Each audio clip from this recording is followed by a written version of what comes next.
বলেন। আজহারী সাহেব একটা সময়ে প্রত্যন্ত অঞ্চলে মাহফিল করতেন, যেখানে মানুষজন যায় না বললেই চলে।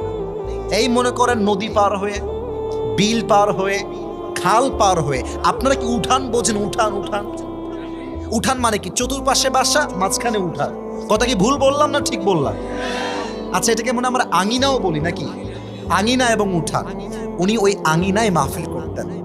তো তখন যদি তিনি স্বপ্ন না দেখতেন যে আগামীতে আমাকে ব্র্যান্ড হওয়া লাগবে, আজহারী হওয়া লাগবে, আজকে তিনি ডক্টর মিজানুর রহমান আজহারী হতে পারতেন না।